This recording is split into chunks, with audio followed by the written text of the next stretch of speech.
The Reason Why I Am Black, The Love Challenge. Preface.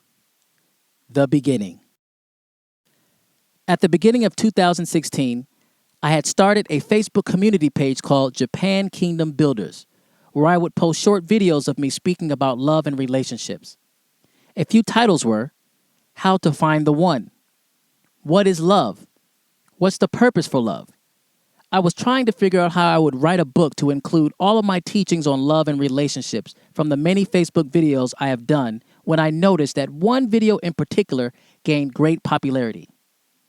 I did a short 1 minute and 16-second video on the reason I am black, and in less than a week, I received 43,000 views, 603 shares, 625 likes, and reached a whopping 169,030 people. That may not seem like a lot, but with all the clutter of content on social media, my audience really clung to this message. This is when I knew I could comprise my teachings under the title, The Reason Why I Am Black. With Japan being a strong nation of 120 million people, there is a growing number of foreigners who are taking up residence as well as the increasing number of tourists entering Japan. As a result, Japan has become more and more diverse and multicultural. Many foreigners marry Japanese nationals and have started interracial families. At times, you may think that walking downtown Tokyo is like walking downtown New York City with all the different nationalities mixed in one place. So Japan being, of course, predominantly Japanese and a Japanese-speaking nation, this forces the Japanese people to comply with the differences foreigners bring and for the foreigners to comply with the differences the Japanese bring. I think this fact is a perfect illustration of how love works. Love works through differences. For example, if you accept and respect someone who accepts and respects you, there is no real value in that. It's just natural. Or if everyone in the world was just like you, it would be easy to agree with them. You wouldn't have any problems with them because they are just like you. You and I both know that is fantasy because the reality is your wife, husband, mom, dad, brother, sister, coworker, or friend are totally different from you. You might have the same similarities, but you may not be exactly the same in views and perspective. Therefore, as a result, you come across a myriad of disagreements and difficulties. Here lies the challenge. If you can accept and respect someone who looks different than you, thinks different than you, or even hates you or treats you wrongly, then there is tremendous value there. This is the difference I am talking about. Disclaimer. This book is not intended to be about race, nor addressing prejudice from the Japanese person's standpoint, nor from the foreign person's standpoint, but rather using the differences in culture, gender, upbringings, and mindsets as an example to explore the concept of love. Principal point, love works through differences. Introduction. Why this book title? The reason for the title of this book came from a question from a 5-year-old girl at a preschool where I used to work. We took the kids out to the park one day when she asked the question, "Mr. MJ, why are you black?" I smiled and drew her attention to some nearby flowers glistening in the spring sun and said, "Look at those flowers over there. They are all different colors, some red, yellow, orange, and some blue." Then I explained, if all the flowers in the whole world were the same color, there would be no significance or beauty. I went on to explain that flowers would be boring. I then said, the reason that we are all different colors is because it makes our world beautiful and teaches us to acknowledge and accept one another's differences. She smiled and ran away to play. When she asked me this question from the pure innocence of her heart, I was honored to have been given this opportunity to share with her something that I believed would change her outlook on life.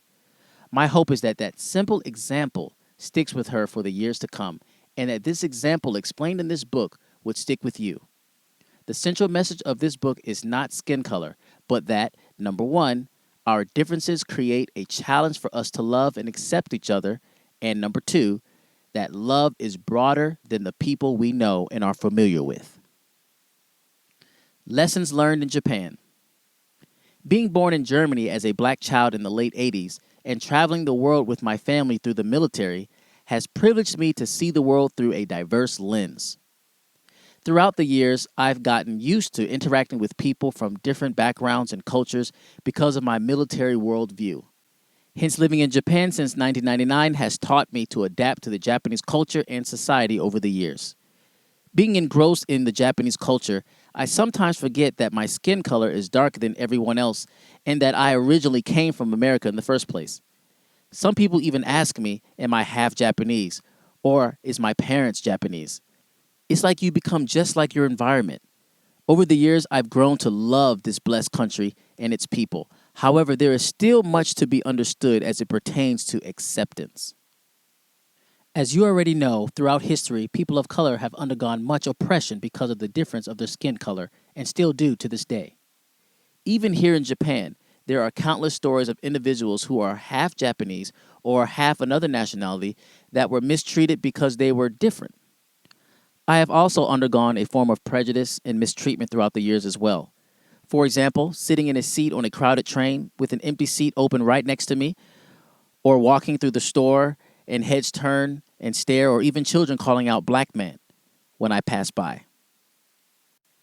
I believe these experiences have taught me to not fault the people for their views, but rather to educate people to think outside the box as it pertains to our differences. It's clear that we all look different just by looking at our outward appearance. For example, black people look different than white people, and white people look different than Japanese people, and so on. Our differences are obvious. These differences are what challenge us to accept one another. Our differences are not only skin color, but our upbringing, social status, and culture, which is the way we act and think. Let's dig further in this subject and explore just how this understanding can apply to you in your current and future relationships. Chapter 1. A Strange Word. Love is a very difficult concept to understand, especially when most of our society believes that love is a feeling or sensual expression. I have noticed that most of our culture is obsessed with the word and concept of love. I am under the conclusion that everybody, no matter what culture or country, is seeking love in some way or another. It's the reason why we date. It's the reason why we get married, and could even be the reason why we live. For example, if you closely examine the music you listen to, I am sure that 90% of it is talking about love or relationship in some way. I find it fascinating how most of the music in the world is about love. From hip-hop, R&B, to J-pop, to country music, most all have a central theme: love. Why is that? Music is a big part of culture because it conveys what's on the heart and mind of the people in that country or culture. It's the window to the heart. So with most songs talking about this theme, love, it is safe to conclude that love is what we all long for and hold dear. Mariah Carey, Whitney Houston, Adele, Elvis Presley, Michael Jackson, and millions more sing about this subject, from breakups to finding that perfect person, even expressing how someone makes them feel. For example, you will hear songs like "Oh Baby, Kiss Me," "I Need You," etc. In fact, it is said that pop star Michael Jackson's #1 song of all time that propelled his worldwide popularity was the song "Billie Jean," which was clearly a song about relationship. Let's admit it, we love love. We as people need love in our lives to feel special and to feel needed. Most people have had bad experiences from past relationships and family as it pertains to our expectations of love. These experiences, whether good or bad, can have an effect on our perception and overall concept of love itself. I have learned that in Japan there are 3 words for love. Number 1, tsuki. This means to like. It is a more casual way of saying you like someone or expressing an interest, and in most cases it can describe your favorite food, movie, or thing. Number 2, koi. This is another word for love that can mean you have a crush on someone. This word is used to refer to a boyfriend or girlfriend. Number 3, ai. This is probably the most unused word for love. However, it is, in my opinion, the most powerful and meaningful word that fully expresses love in the Japanese language. The many types of love. I have come to realize that love has many faces and expressions based on the situations we find ourselves in. The ancient Greeks seem to have had a very sophisticated understanding of love, giving it 4 different names: eros, storge, philia, and agape. Number 1, eros. This type of love is where we get our word erotic, which means sexual. The eros love is the love that arouses romantic feelings. You could say it's the emotional type of love. This love is important in a relationship, but cannot be the sole purpose of the relationship. The reason is because your emotions change, and if you are not careful, you could end up leaving a person when the feelings leave. That's why we need the next type of love. Number 2, storge. This type of love is committed, sacrificial, and makes you feel secure, comfortable, and safe. It is the type of love that parents naturally have for their children, the love that family members have for each other. We can conclude it's the family kind of love.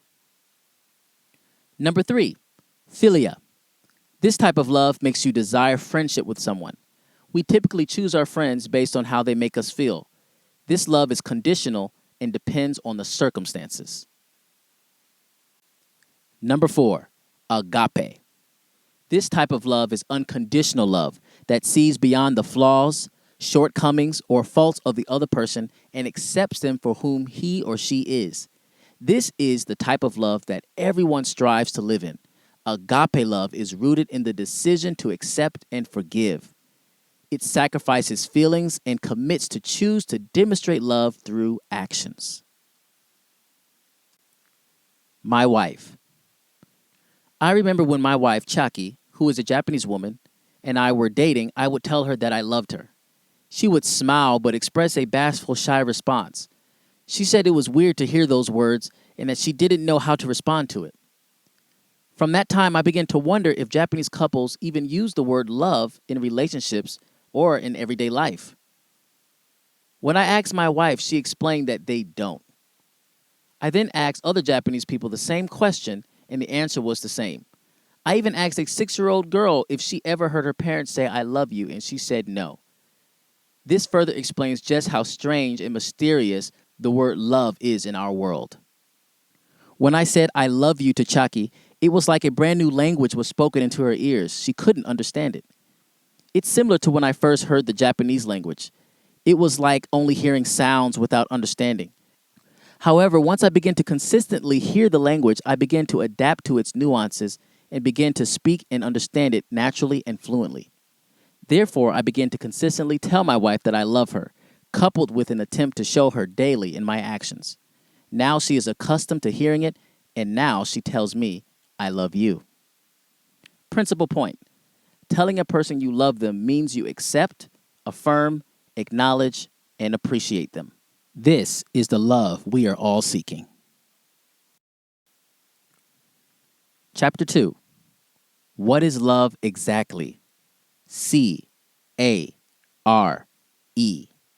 Care. I remember when my wife and I first started holding Sunday fellowship gatherings at our house, which from time to time we still do. What we would do is open our house on Sunday afternoons and invite friends and new friends to fellowship and talk about issues of life. Seeing that people are increasingly interacting through social media rather than face-to-face, we thought this would create an opportunity for community.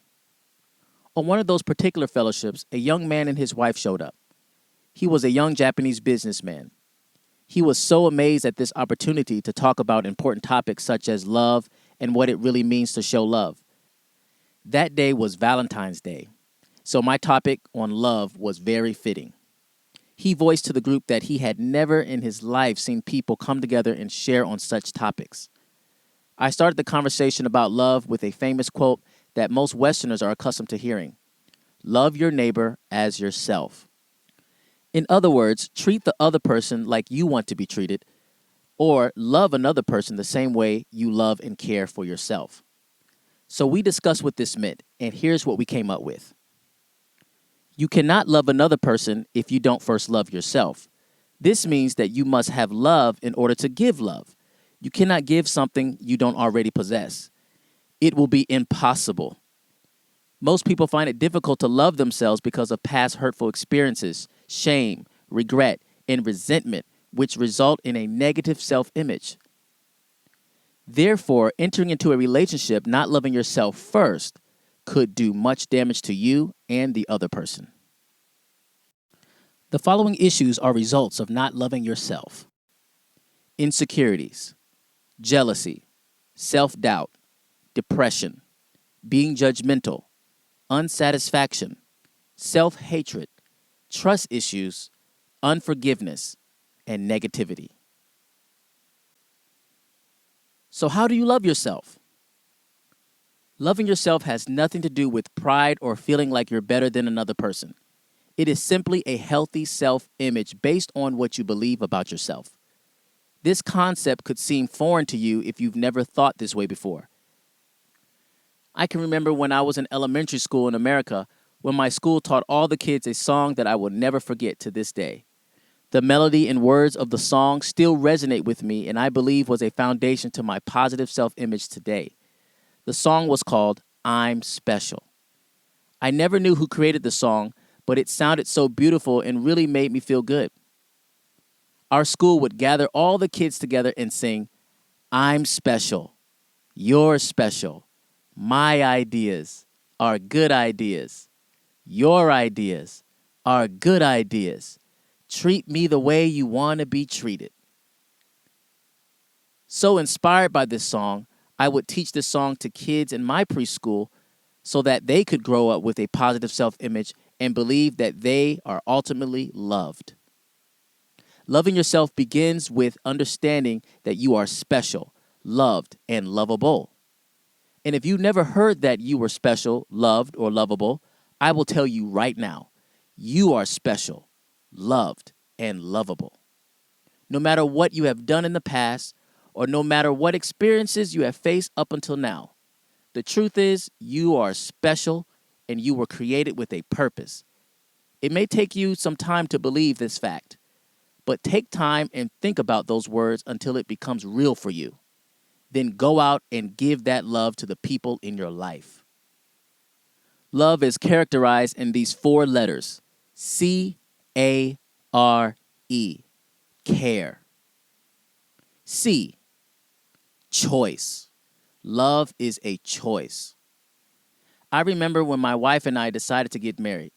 We were so excited to be able to join together and create a family. However, her father, on the other hand, was not happy. This was because I was an African American. Better yet, a foreigner. He had never had foreigner friends or spoken to any non-Japanese person in all his life. So even though he hadn't met me yet, he didn't like me nor wanted to meet me. Chaki's father even went so far as to threaten to disown her if she married me. This put our love to the test. On occasion, her father would drop Chaki off to church, and I would intentionally be waiting for her to pull up to open the door for her to speak to her father. I chose to show him love in spite of what he thought of me. One Sunday morning, as I opened the car door and peeked my head in to say good morning, he turned his head without even saying a word. Well, we believed that love is the most powerful thing on earth, and love is what people ultimately desire, so that gave me the courage to continue. I did this several times until finally he turned his head and mumbled, "Good morning." Now her father and I have a line of communication, and he now accepts me as their son. The choice is yours. A, action. Love is action, not only words. Love is doing something, giving something, saying something. Have you ever heard talk is cheap? Well, it is. I think nothing is worse than saying one thing and doing another. It's the same for love. Our society often uses the word love so loosely that it just becomes something cute without any meaning or action. It's like telling someone you love them while hitting them over the head. Love is far more than just words. The following actions will be displayed as proof of love: patience, gentleness, kindness, humility, giving, forgiving, sacrificing time and energy, comforting, attentiveness, accepting, understanding, embracing, encouraging, correcting your own faults, speaking the truth, hesitant to tell lies. Love is 100% action. You got to show it. R, relationship. Love builds relationships with family, friends, co-workers, spouse, and stranger. Love is not limited to those who are close to you, but should be displayed to everyone in your life. Of course, the love you show to your spouse has many different expressions. However, the principle is the same. Everyone should feel respected and accepted in your life. We should seek to maintain healthy relationships with our family, friends, spouse, and the stranger by forgiving, giving, demonstrating, and communicating. Make a decisive effort to build relationships glued together by love. E, expensive. Love will cost you to sacrifice your feelings. Love thinks about the benefit of the other person. I'm sure there have been times in your life where the other person in your relationship, whether it were your spouse, friend, or coworker, wanted to do something or go somewhere that you didn't find interest in. Most of us just stick to what we feel is best for us without even considering the other person. This can be difficult because we are naturally selfish people and must learn how to give. Each of us from babyhood wanted what we wanted and had to learn to share. Therefore, if you want to experience love and show it the right way, each person must sacrifice their feelings for the benefit of another. This makes love expensive because it costs you to give up what you want to do at times. But once you make the purchase, it's well worth the cost. Principal point. Love is care. C-A-R-E, which is a verb that displays itself in these 7 areas of life. Number 1, care for self-love. Number 2, care for family love. Number 3, care for coworker love. Number 4, care for stranger love. Number 5, care for friends love. Number 6, care for boyfriend or girlfriend love. Number 7, care for spouse love. Chapter 3, love in relationships. When I was single, I always heard that married life would open my eyes to the reality of life in relationships. It was almost said as a negative thing. All relationships indeed have their ups and downs, but it's a very beautiful and good thing. The saying I heard once I entered into a relationship was, I would discover the good, the bad, and the ugly about my spouse. But little did I realize just how much of me I would discover in the relationship. When you're alone, you only got yourself and no one there to deal with your personality. You can feel what you want to feel and react to what you want to react to. However, those habits and flaws can only be exposed when you interact with others, someone in a relationship. I have discovered things about my personality that I didn't know existed until someone was with me every day, seeing the things that I almost was blind to. The truth is, being in a relationship will challenge your love life, your patience levels, your communication skills. I believe that it's through relationships we grow and mature as individuals. Without relationships, we would just resort to living on a planet by ourselves with no contact or connection with others. So what is relationship? Well, in the English language, it's a compound word, meaning 2 words in one. The meaning of relationship is inside the word itself. Let's take a look at it. Relation, ship. The first word is relation. This means to find common ground or something in common with a person. It derives from the word relative, like a family member.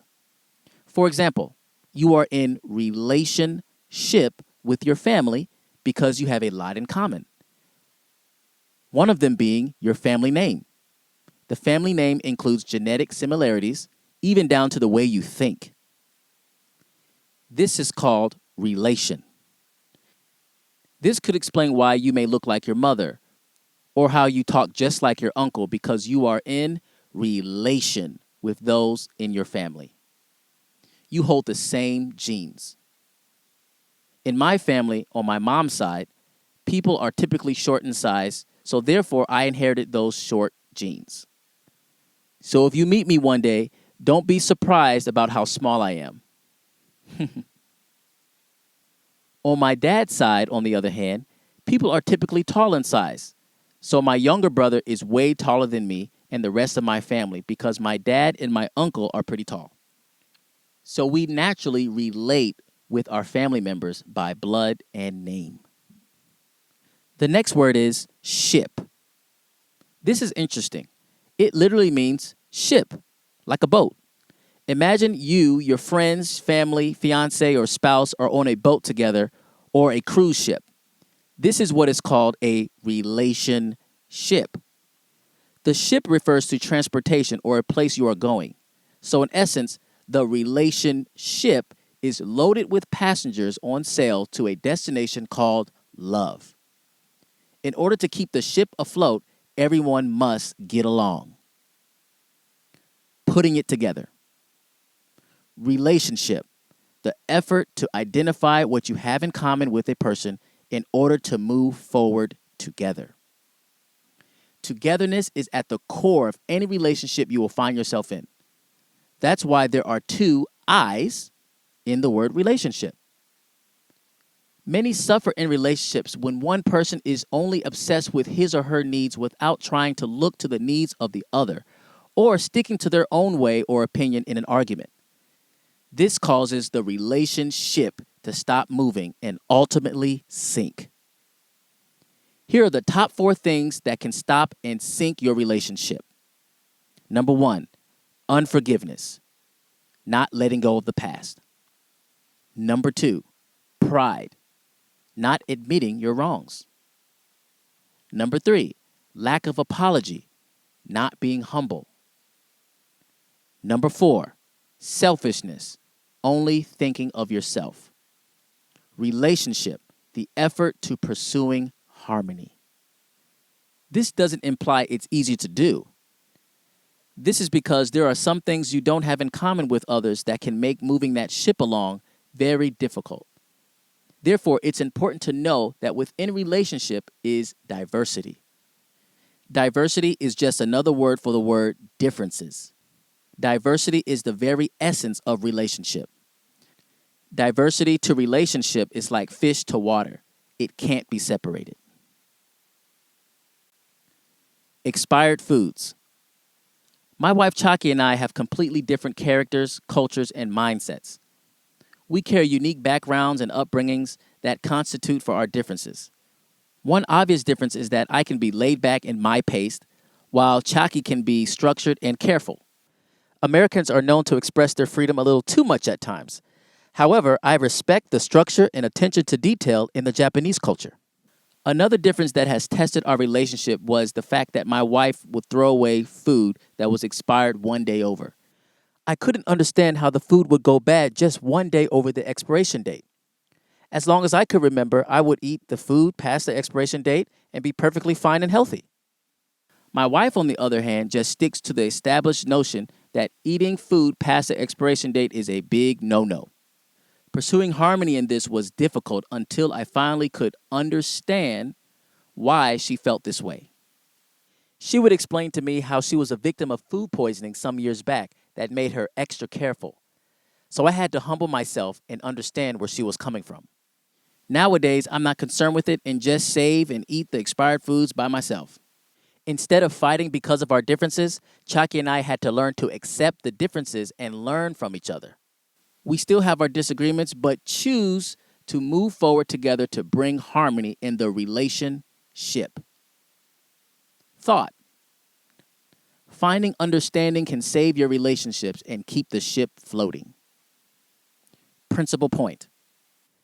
Inside relationship is diversity. And inside diversity, you'll find harmony, like a chorus group: alto, soprano, tenor. Totally different notes, but when played or sang together, there is harmony. From there, you will discover that inside harmony is love.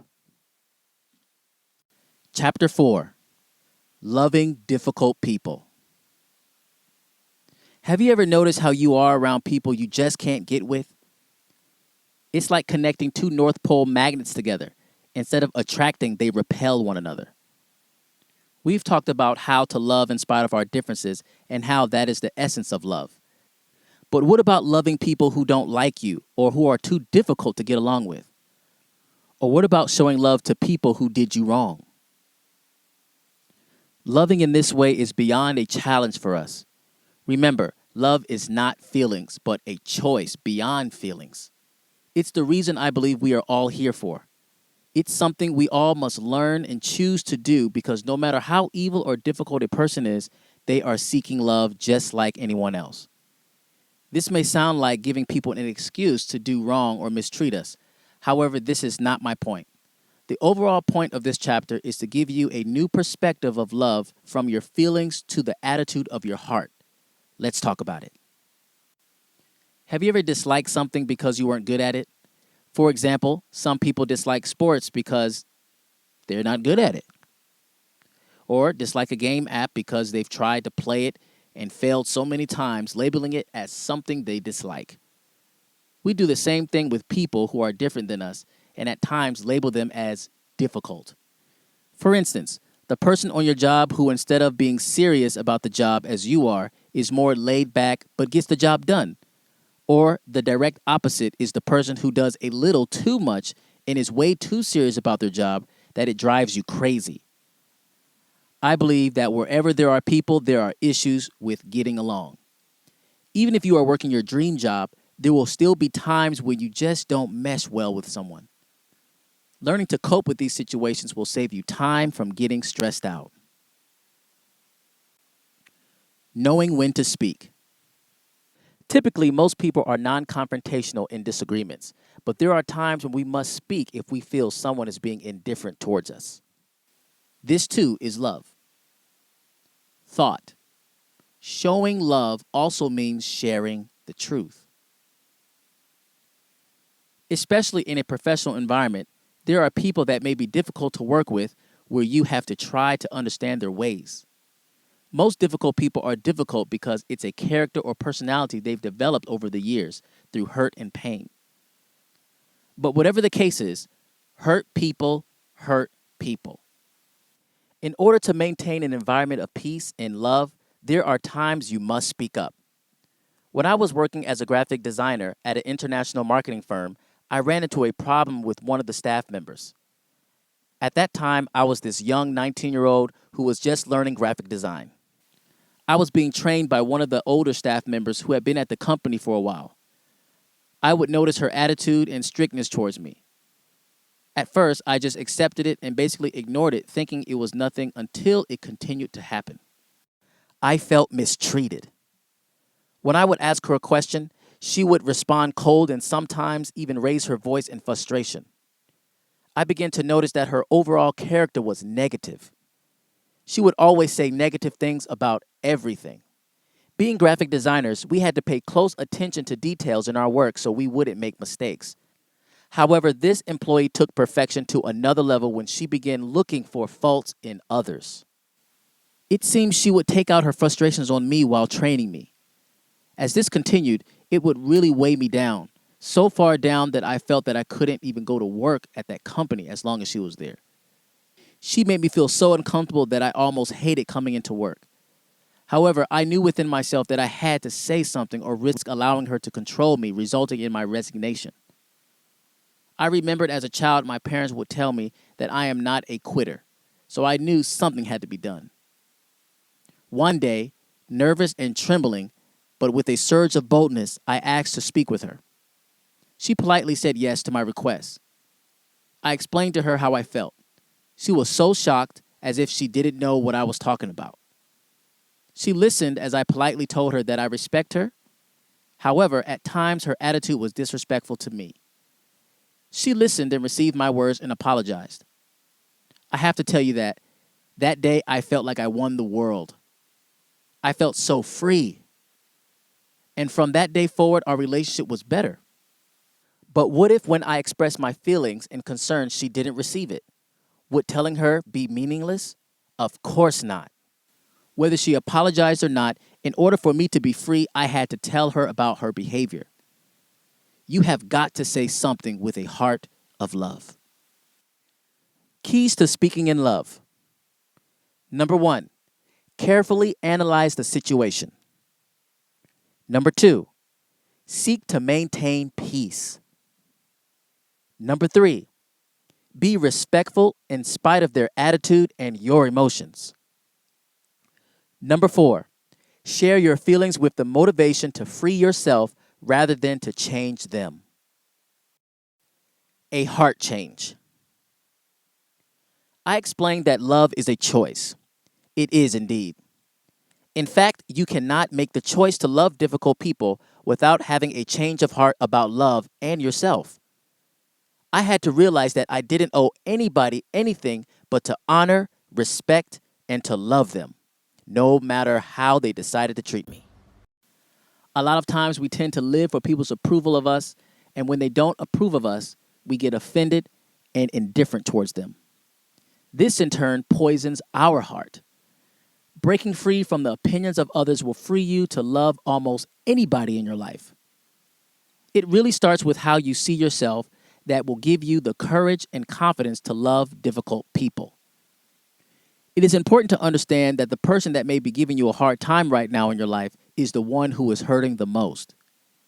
Hurt people hurt people.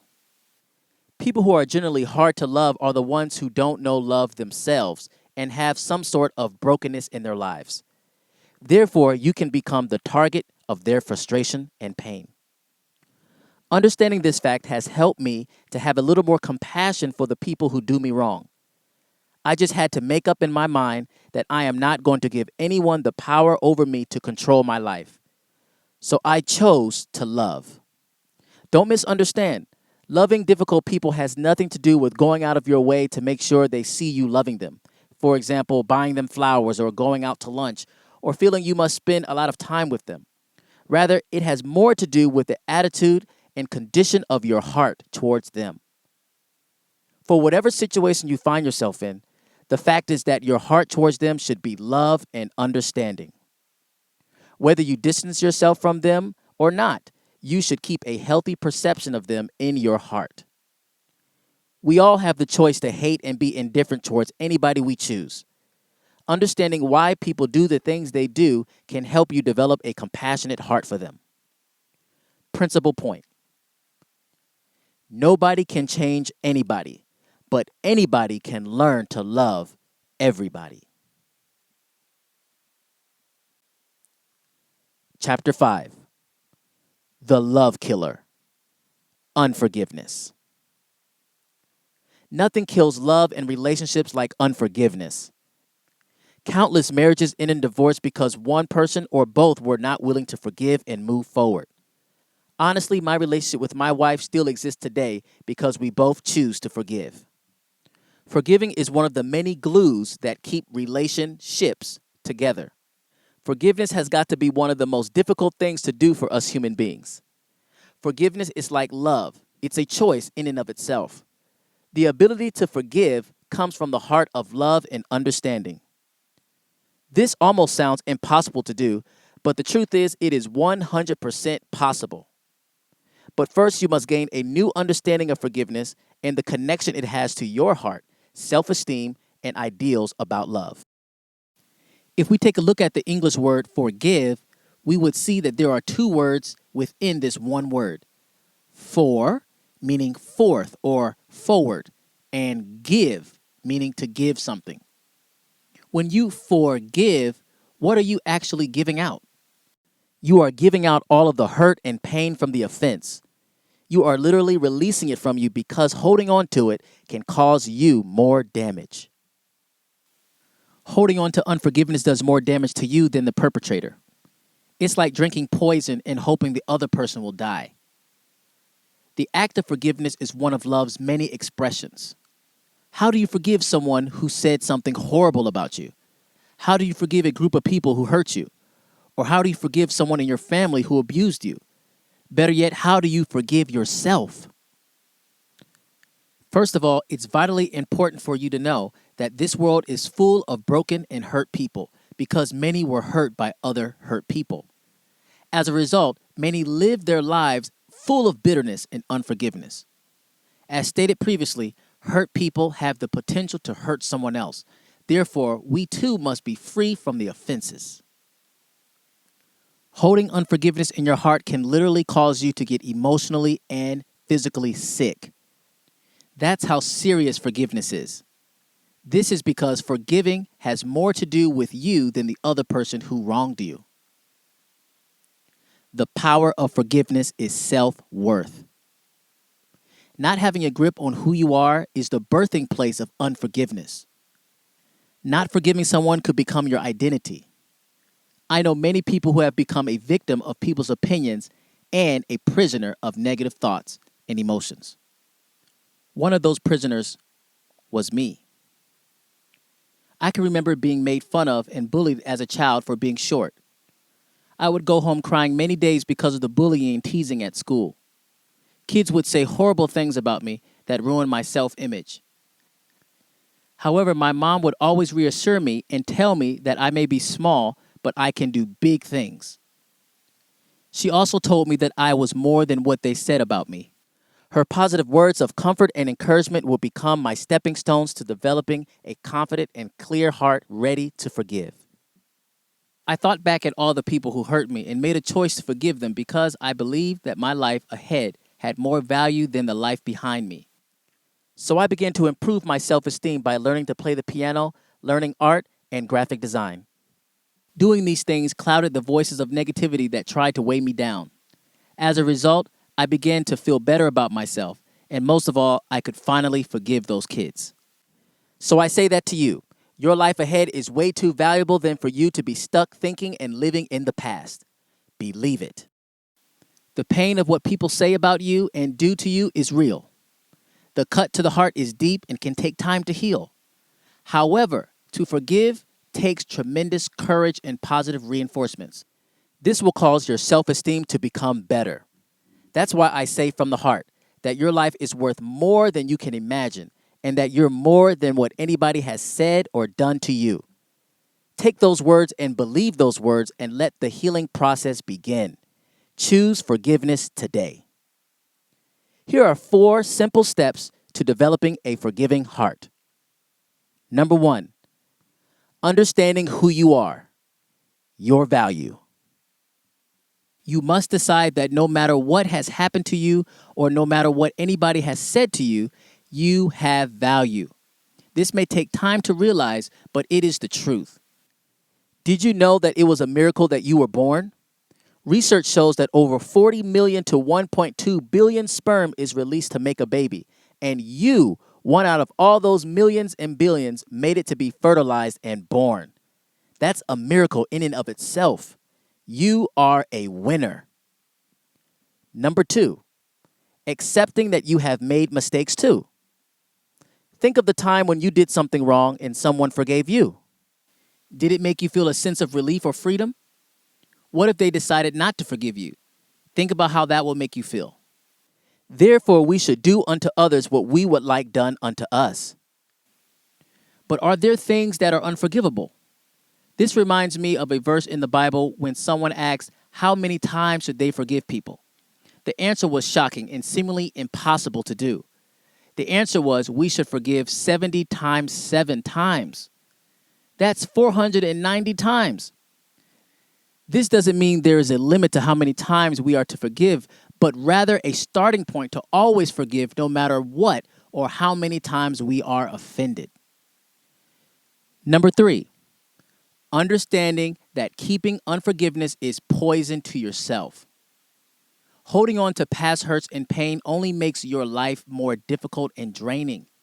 That's why we must learn how to forward, give out, or push out or release the offenses from our heart. Forgiving others keeps love intact. Forgiveness preserves your love. If you struggle with forgiving, you already realize that not forgiving is unhealthy and dark. My prayer is that you find the heart and strength from God to help you forgive. Number 4, improve your self-image. As I mentioned above, your self-image has a lot to do with forgiveness. Do something that would add more value to yourself. Don't just sit there and waste your life on things of the past. Even if someone hasn't forgiven you, you can forgive them if you develop a strong self-image. Learn a new skill. Meet some better friends and change your surroundings. You have to make the first step in order to feel better about yourself. Principal point. Forgiveness is more about freeing your heart from the pain, which begins with a healthy self-image. Chapter 6, the love sign. As you know, the universal sign for love is the heart shape. However, have you ever asked yourself, why is that? Why is it that during Valentine's season we celebrate with heart decorations and the giving of chocolates?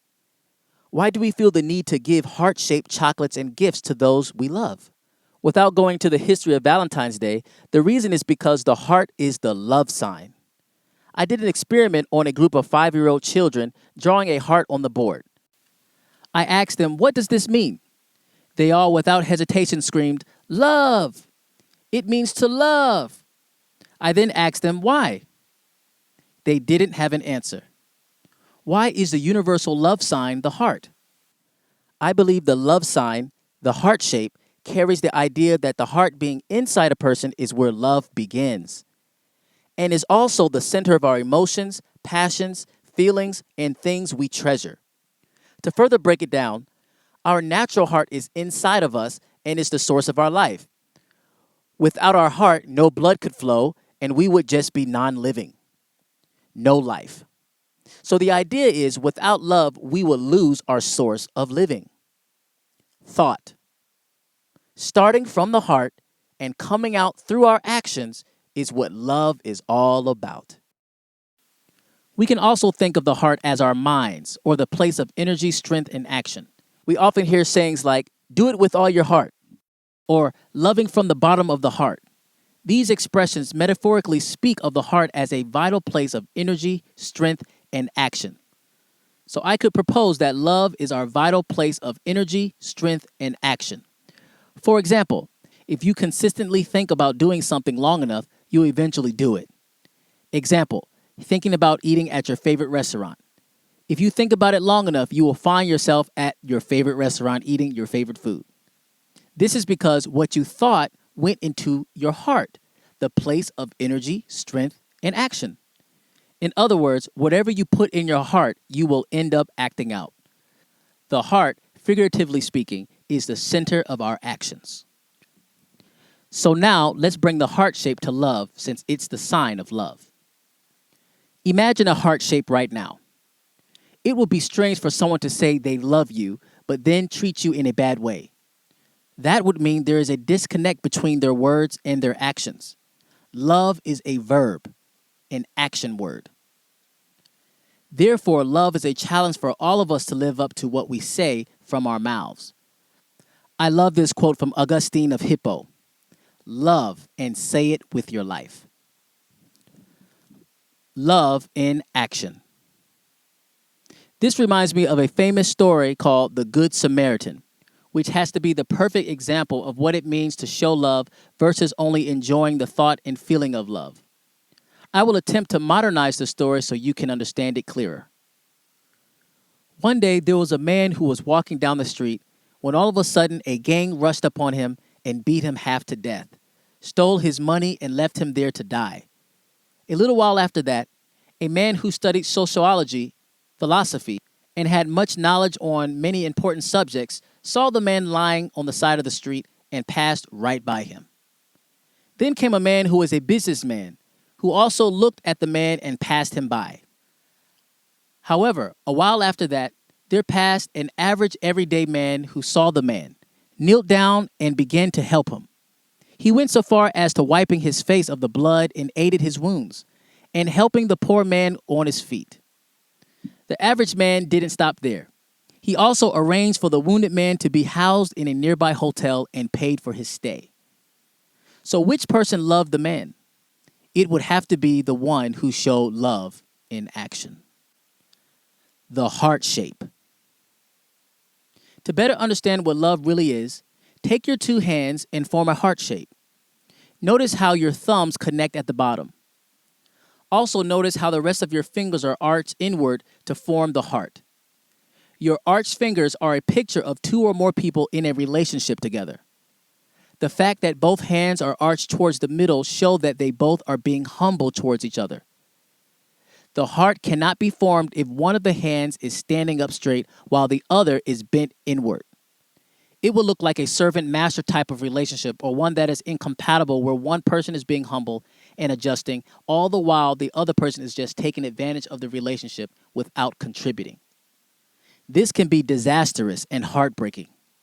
The heart is shaped when two or more people can accept the differences of each other and arch forward in humility. True love is when people love each other enough to make adjustments in their character and at times ways of thinking in order to connect with the other person. This humble adjusting is not a plight to change who you are as a person, but serves as a demonstration of what love really means, which is accepting and adjusting so a connection can be formed. My wife Chaki and I took an incredible photo on the beautiful island of Okinawa, with her hand and my hand forming a silhouette heart over the ocean sunset. Chapter 7. The Love Challenge. Throughout this book, we have discovered the reason for our differences and how they pose to us a challenge to love one another. Now I think you may be ready for the challenges that await you after reading this book. Disappointments won't change, differences won't change, discouragements won't change, but you will change. It is said that you cannot stop birds from flying over your head, but you can stop them from forming a nest in your hair. This means you cannot stop the challenges that come with love, but you can change from the inside out and have a new perspective. I think I can finally clearly answer the question of this book, The Reason Why I'm Black, by saying that it is to challenge you to appreciate, accept, and affirm others different than yourself, which is ultimately loving them. Not only me, but you can answer the same questions. Why am I Japanese? Why am I American? Why am I male? Why am I a female? Why am I a wife or a husband? The answers are all the same because it's through our differences that we learn to love each other. Your Love Challenge.